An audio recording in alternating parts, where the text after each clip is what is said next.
I was having a conversation with somebody the other day and they said to me, stringing's not that hard, you've just got to find something you like and stick to it. And I thought, interesting. But it made me think, if you were just to take 5 manufacturers of 5 different heads, and there might be, say, 5 different meshes, then you multiply that out by maybe 3 different shooting string arrangements, multiplied by 3 different pockets, and the numbers start to add up really quickly. You then take into account the numbers I was just talking about don't even represent 1/10 of the market. There's a lot that can make it quite confusing. Now, why I bring this up is that stringing can be really challenging, but ultimately it's all about personal preference and choice. The ideas behind these educational videos are so that we can teach people the fundamentals and some of the not so fundamentals that I've learnt while using the Lacrosse Bot. Now, if you haven't watched the previous videos, you need to stop and go back and watch those now. Apparently the YouTube algorithm doesn't like it when you do that, but I couldn't care. The main goal of what I want to achieve with our channel here is to educate as many players and potential players as possible to how to string your head better and enjoy the game to a greater degree. If you have already watched those previous videos, thank you and well done. Let's get into it. Throughout this video, we're actually going to be using this head without shooters. It's all about the pockets and how each pocket is different from another. The head that I'm using is Signature's The Contract, and it's one where we have lots of different stringing choices with multiple holes right through the sidewall and a robust triangular style design which gives us a real consistency to our testing. And the mesh that I'm using, it's the String King S2. It's a semi-soft mesh with consistent performance that also holds its shape really well. Now, the types of knots that I'm using are really straightforward and basic. And the idea behind that is that they're not giving any influence over the different pocket designs, because ultimately this is all about pockets and there'll be plenty of opportunity to test different knots as we go. In our first test, we're going to test the difference between a low, a high, and a mid pocket by running each of those heads through the Lacrosse Bot and then showing you the results. We take advantage of the fact that the Lacrosse Bot is a machine and it can do what no human can do. It repeats the same thing exactly every single time. By shooting at 30, 40, 50, 60 and 70 miles an hour plus, we observe and record the release point of each and every different head. And that enables us to see the difference between one versus another. So taking a look at the low pocket, as we can see, there's a real consistency to what we have here. The lower passing speeds, there is some separation between it and it's really predictable. And by the time we start getting into the shooting ranges of that 50 and 60 mile an hour range, again, there's a solid level of predictability, with it actually topping out at 74 miles per hour. What's amazing about our sport is how you can really feel that ball in the lacrosse head through your hands and fingers. When you've got a lower pocket, because the ball's traveling further in the pocket during the release, you can really get a better feel for passing. So from an accuracy standpoint of passing at greater distances, the low pocket is often preferred. Now the mid pocket is a similar story, but the devil's in the detail. And you can see that the range is starting to tighten up a little bit more. And the reason behind that is that the ball isn't moving as much in the lacrosse head during the lacrosse shot. At the lower ranges, again, there's predictability in its passing. And then once we start getting into the faster shooting ranges, it's not too dissimilar to the low pocket. And when you get into the high pocket, you can see that the spread is much tighter. And the reason behind that is that the ball is kind of already preset into that release pocket. It doesn't have very far to travel. Because it doesn't have as far to travel, you don't get the same amount of feel when it comes to, say, hitting long passes. Now, it needs to be said at this stage, there are variations in between high, medium and low pockets. In other words, depending upon how you want to string, you can have somewhere in between a high pocket and a mid pocket. You can have it sitting sort of high mid, or you can have it sitting low mid. Again, it's a personal preference and it's up to yourself and your head design as to what's going to work best for your circumstance. Now, when we put all of these results on one page, that's when you can really start to see the difference. Now remember, it's the same head, the same mesh, but different pocket structures. With the low pocket, it's really quite spread out. And on these particular graphs, the more spread out it is, the more feel you end up having with it. When we get into a mid pocket compared to the high pocket, you can see that the mid pocket kind of sits in between both. And then when we start getting into the high pocket is a bit more of a specialist head where it really starts to tighten up its range, but it concentrates heavily in that shooting section. So if I'm to summarize these results, I'd say that a low pocket is a really consistent, predictable head. Really popular amongst midfielders and defenders because it offers maximum feel. The other thing that's really important about a low pocket head is that the lower the pocket, the more protection you have. So as an example, you might be a defensive midfielder and you've just been able to get the ball and caused a turnover. Now, the offensive attackmen are going to be wailing on you like you've just stolen their grandmother's fine china. And you need to make sure that that ball is sitting as low as possible, being protected by the head. As we can see here, the lower the ball sits, the more protection it has, left and right. It's much harder to have the ball checked out. As we start going higher in the head, it gets wider in the throat and you start to get less protection.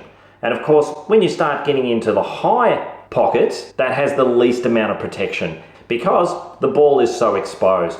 It's easier to have the ball dislodged from a high pocket than what it is from a low pocket.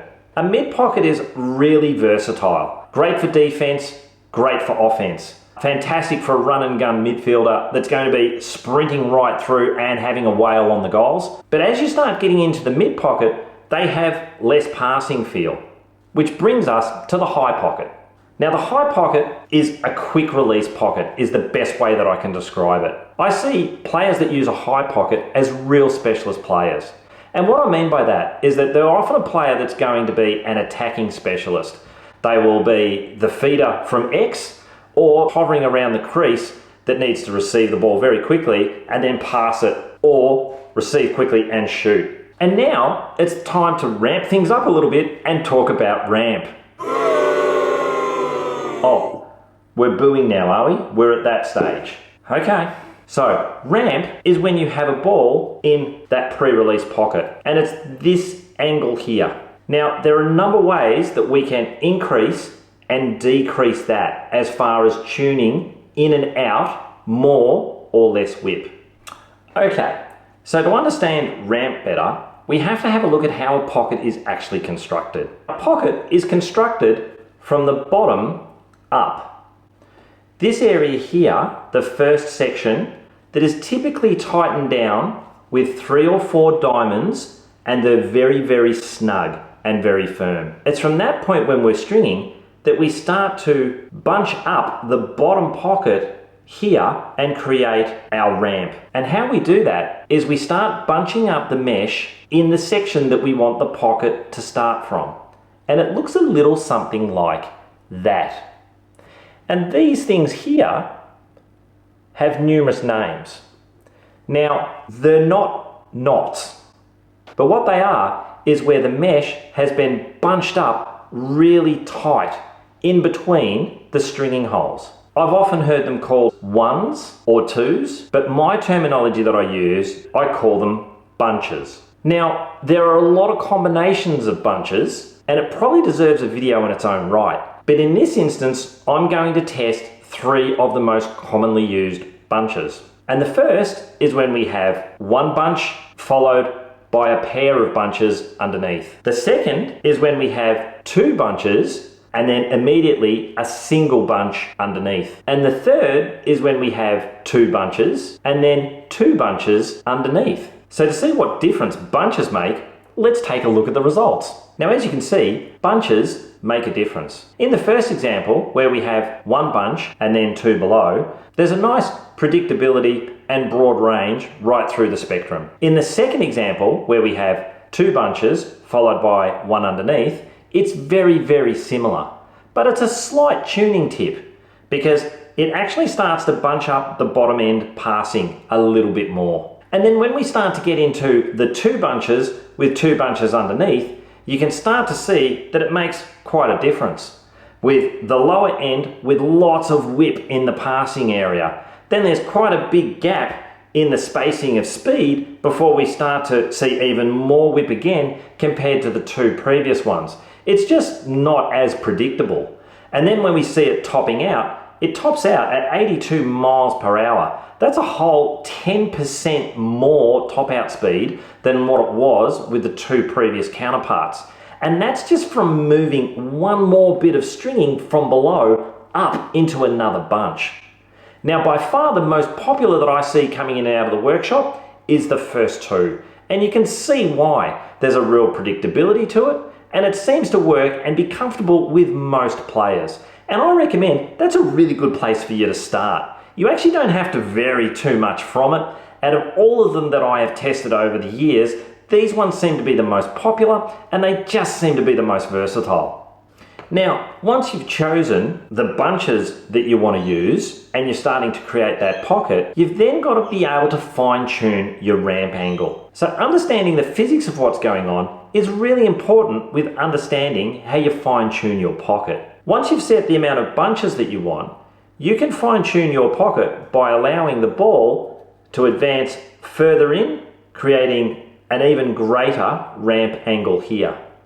A lacrosse ball weighs 150 grams, but a friend of mine who's a physicist and is way smarter than I am tells me that a ball subject to the centrifugal force of a lacrosse shot weighs around 800 grams. Now what that actually means is that you can't tell what the ball's going to do until you start pushing and stretching it up here. And I can see straight away what's stopping this ball from going further is the bottom string. Now if I release that slightly, and I mean slightly folks, do it step by step, you'll actually get more pocket and you can increase that whip considerably. The other option is that you can actually start to play with these bottom strings here in the pocket. Advancing this up one will enable the ball to just take that little bit extra pocket and have a greater ramp angle. Also, you might find that you've got too much whip, which is just about as common as not having enough. Again, tightening that bottom lace is a good first place to start. And then secondly, you can go back and revisit that bottom pocket structure and bring those knots down one notch. To say stringing's easy, I just don't know about that. And I really hope these videos are helping each and every one of you in advancing not only your terminology, but your stringing knowledge to make you a greater player and hopefully enjoy the game that we all love even more. So until next time, stay well and play well. Stringing's easy. My it's easy. It's one of the most difficult things I've ever done.